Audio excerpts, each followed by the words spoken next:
So welcome to step 5. So you're now starting to get really to the first quarter of this 21-step training program. You're doing really well, keep it up. In this step, we are going to look at the second best business model in the world, according to me.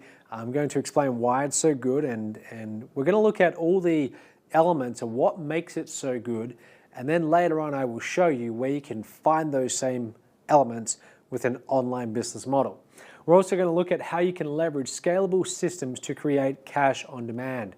Now, before we get started with that, did you know that only 39% of people get to where you are today? Okay, so you're in the top 39%. Keep it up. Keep on going, okay? Make sure you get, especially the step 6, the next one, because that's where we really get into what business model can you use to actually start making high ticket commissions online almost immediately. Okay, so here's what we're going to look at in this step. You're going to discover the power of proven systems and how they can help to make you a lot of money online, the business model which has a higher success rate than just about any other kind, what you can do to avoid failure in your online business, and what you can do to go on to become massively successful in your own online business. So let's look at the average success statistics of a small business in America. And I'm going to share with you these statistics not to depress you or not to make you feel like you don't have a chance to do well, but I want to show you what the reality is, because as we talked about in the last step, this is the ultimate niche to sell to. People need good training on how to do better in business. But here are these statistics. Did you know that about half of all new establishments survive 5 years or more, and about 1/3 of them survive 10 years or more? So that's not a lot. When you think about it, that's not a lot. Now that's according to one source. If we look at a different source, this is what we find. 8 out of 10 businesses fail. Now this is according to Forbes. So very different numbers, and I don't know exactly which one is the exact number, and I don't think anyone does, because lots of businesses start up every day that no one ever hears about. But according to Forbes, they say it's much worse. They say that 8 out of 10 entrepreneurs who start a business will fail within the first 18 months. Okay, so not exactly encouraging. Well, as we talked about in the last step, part of the reason why they fail is because they have the wrong business model. And also, as we talked about even earlier on, they have the wrong business mindset. But when I say they have the wrong business model, what exactly do I mean by that? The fact of the matter is some business models require a much larger upfront investment of both time and also money, and the odds are stacked against you right from the very start. Either they have small, inadequate margins, the industry as a whole is declining, it's not growing, so you're not part of an upwards trend, okay? You're part of a downwards trend, and whatever niche you're in, that's the last niche that you want to enter as a new entrepreneur. But mostly it's because people have the wrong business model. So let's talk about a better business model. There's one category of business models that has a higher success rate than just about any other, and I'm sure you've heard about it. It is franchising. So you, the potential franchisee, you invest in a business that's provided by a franchisor. That's someone who's developed a business system, and they sell you the rights to use it and leverage their processes, their intellectual property, their brand, their system. But they basically created a prototype that works in one place, they've tested it in other places, and then they hand it to you. It's like a business in a box. Now, here's a few statistics. So this one comes from the IFA, the International Franchise Association. They said, according to previous research, more than 90% of franchisees renew their agreement at the end of their contracts. So what does this tell us? Well, it tells us that a franchisee, if 90% of them say, yes, sign me up for another year or another 5 years, clearly they're doing okay. They wouldn't keep on renewing if they were losing money. And again, that's 90%. That's 90%. So contrast this to what we heard from Forbes. They say 80% fail within the first 18 months. Here we are with the franchise business model. Over 90% are deciding to continue with it and are getting results. So a few definitions. So a franchisee, as I said before, a franchisee is a person who buys into a franchise business and they leverage someone else's proven business model. Here's a survey from way back in 2014, and this one comes from Franchise Business Review. Okay, this talks about the business model as a whole. They said that 90% of the people they surveyed enjoyed operating their business, over 90%. 88% of franchisees enjoy being part of their organization. 85% feel positive about their affiliation with their franchisor. 83% respect their franchisor. 78% would recommend their franchise brand to others. 73%, this is the one that I want to read out, 73% would do it all over again if they had the chance, or if they were presented with that option. 73%. So that's a fairly high success statistic.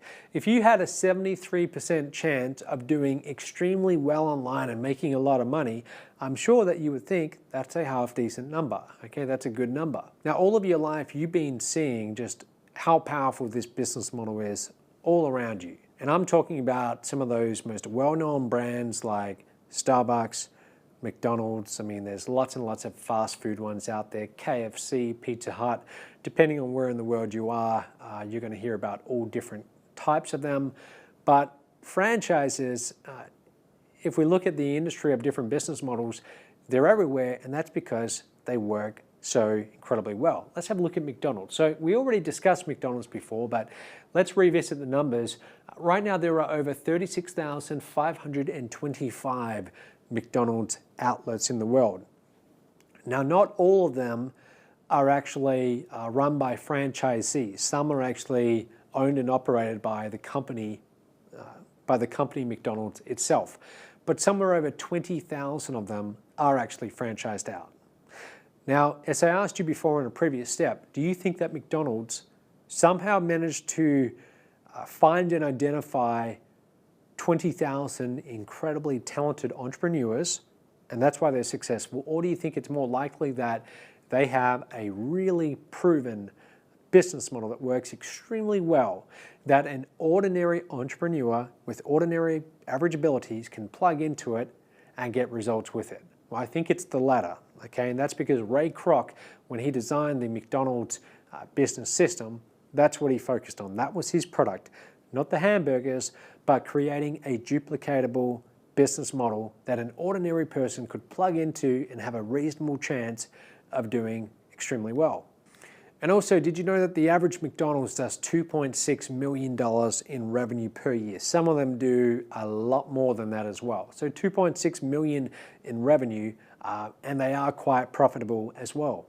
So the point I'm trying to make here is the reason why a franchisee is so much more likely to succeed in business than your typical startup entrepreneur who wants to do everything by themselves is because they plug into a proven system. That's the one thing I want you to get from this step. If you have an option between creating everything yourself from the ground up or finding a proven system that's already working for lots of other people, go with the proven system, especially when you're brand new, okay? Especially when you're starting out. The good thing about a proven system is that you have a step-by-step process that you can follow. They tell you exactly what to do. Now, it's up to you whether you go and do the work and you actually follow their step-by-step training, but if you do, then you can expect to get a good result. That's why they work. Here's one of my favorite quotes, and this comes from billionaire investor Warren Buffett. When Warren Buffett is looking for different businesses to invest in, he looks a lot at the business model and also the industry that business is in. He wants simple, easy to run businesses because, as he says, go for a business that any idiot can run because sooner or later, any idiot probably is going to run it. So what he meant by that is rather than trying to invest in a business that is dependent on one person or that is dependent on some temporary change in an industry, he wants to invest in a business model that is relatively simple to run compared to other businesses. So for example, Warren Buffett would invest in Coca-Cola or Wrigley's chewing gum, but he won't invest in Microsoft even though he's friends with Bill Gates and has known him for several decades. That's because the business model of Coca-Cola, Wrigley's chewing gum, See's Candy, Shaw Carpets, or any other business that he's invested in, they are much simpler. And I'm not saying they're easy, but they're much simpler, they're much more predictable, and they are less dependent on the brilliance of a CEO or of the person who's leading that entire company. They have a business model that can keep on running even if the management is not incredibly talented, and they can still do reasonably well. Now, an interesting fact about the franchise industry, and I already mentioned this in a previous step, but I always like to bring this up. When the whole concept of franchising another business was brought out, people ridiculed it. They actually thought that it was a scam. They actually put the whole thing up for legal review. Now it's an accepted part of society. No one even questions whether a franchise is a legitimate business model or not. And the funny thing is that same line of thinking that happened with franchises in the very beginning, that tends to happen for a lot of online business models as well.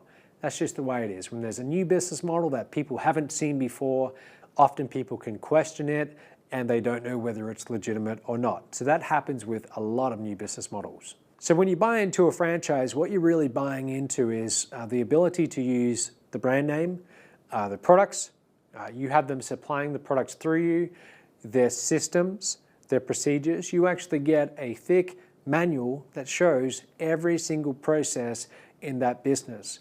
For example, if you wanted to franchise a McDonald's, not only would you have to read the manual, but you would actually have to go to their training facility, which is called Hamburger University, and I'm not making this up.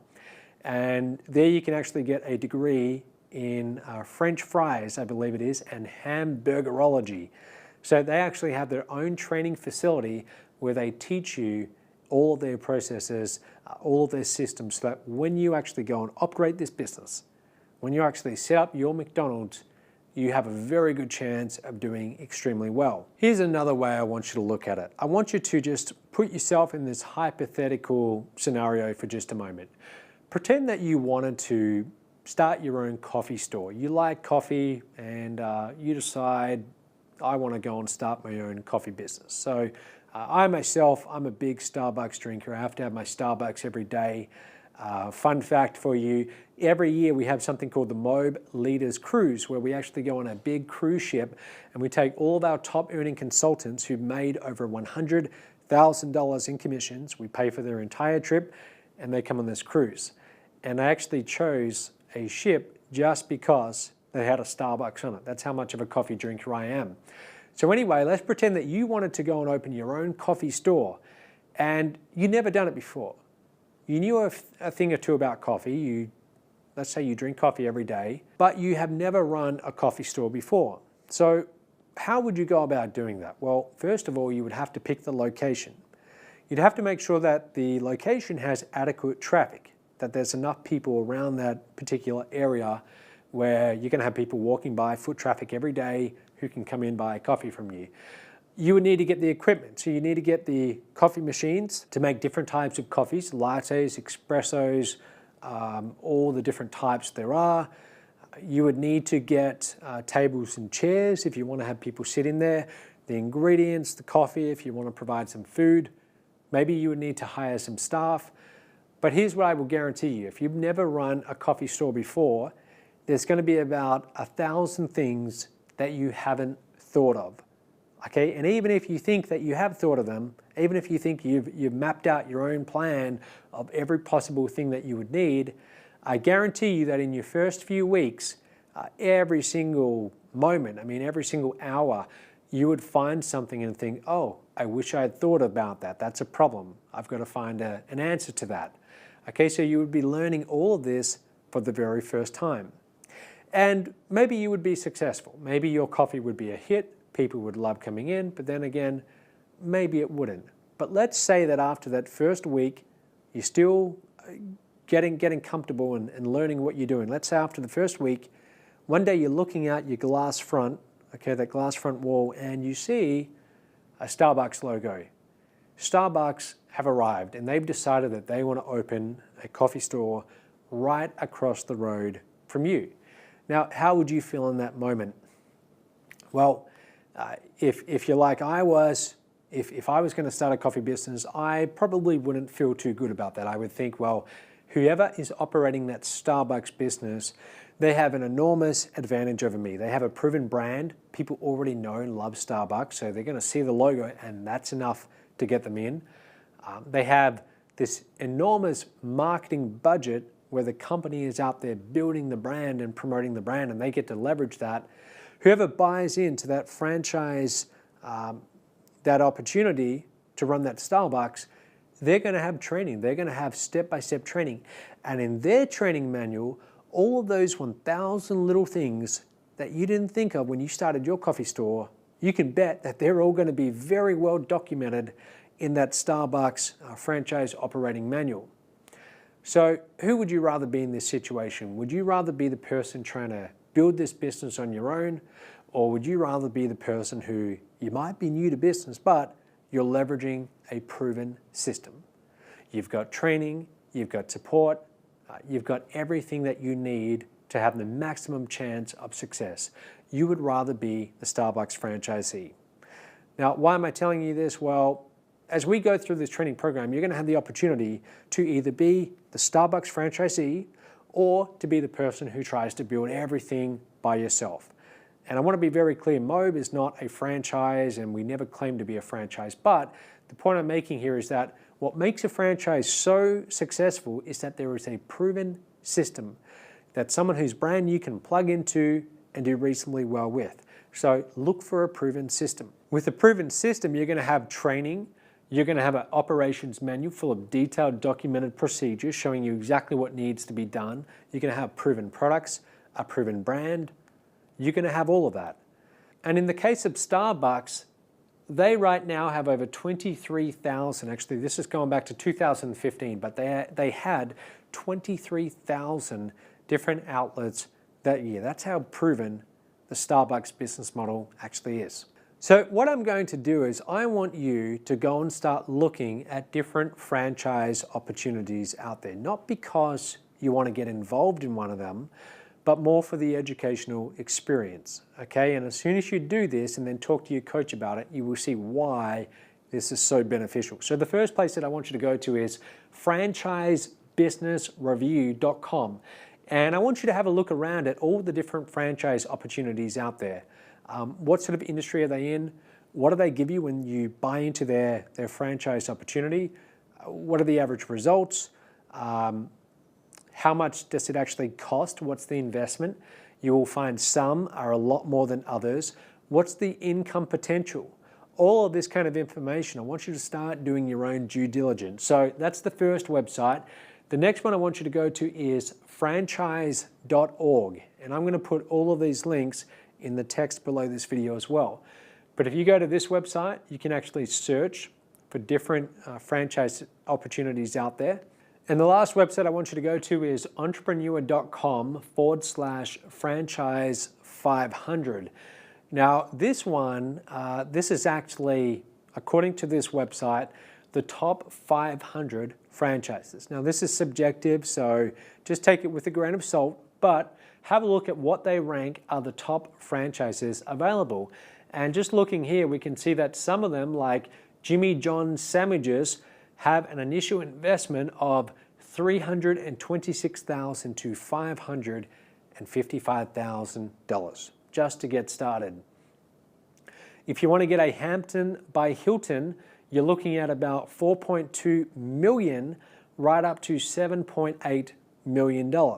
So if you want to get into the hotel business, that's what you could be looking at if you want to leverage a proven business model. What about a Supercuts hair salon? Well, now you're looking at $144,000 right up to $294,000. A Subway could set you back $117,000 to $263,000. McDonald's is anywhere from $989,000 up to $2.2 million. What about a 7-Eleven? Surely they must be cheaper, right? Well, yes, they can be. $38,000 to $1.1 million. Here's a few more. So you have Pizza Hut, you have Taco Bell, the UPS store, Papa Murphy's. The vast majority of them, you're looking at a multiple six-figure investment. So here's my next question to you. why do you think anyone would invest multiple six figures, even multiple seven figures into a business when they can go and start their own? Well, hopefully you have the answer. I've said it many times. It's a proven system. Is the proven system worth several $100,000? Absolutely it can be. If it's the right proven system, investing several $100,000 into the right business can be a very smart investment. If it wasn't a smart investment, if it didn't offer a good return, there wouldn't be over 20,000 people who'd done that with the McDonald's franchise. Okay, so that's what you've got to look at. So here are your action steps for today. I want you to inquire about buying your own franchise. And again, I know you probably have no interest in buying a franchise, although maybe you do after seeing this, but I want you to do this more for research purposes so you can understand the value of a proven system. So what is the required investment to get started in different franchise opportunities, one that possibly is in an industry you might be open to? What kind of support do they provide to franchisees? Once you pay them this money, what do they actually do as far as ongoing support? What kind of ongoing royalties and operating costs do you need to pay? And also, what is the general success rate? Now, we've already touched on that, but different franchise opportunities will have different success rates. Some of them could even be over 90%. So I want you to go and do the research on that, write down your answers, because you're going to need to talk to your coach about what you found. Now, in step 6, this is where things get really exciting. Up until this point, we've been talking about mindset, choosing the right niche, business models, and so on. Now we're actually going to talk about you starting to actually generate some high-ticket commissions very shortly. So on step 6, I'm going to show you what you can do if you don't have multiple six figures to invest in a franchise opportunity, but you still want to be able to make multiple six figures in commissions as your income potential. So I will show you that. And then in the step after that, step 7, I will show you how to set up your own payment account so you can start receiving these high ticket commissions regardless of where your customers are, whether they're in some country on the other side of the planet and they want to pay by Visa or MasterCard or American Express. I'm going to show you how to set up your payment account so you can start taking those payments. So go ahead, take action, complete the homework for this step, talk to your coach, and I will see you in step 6.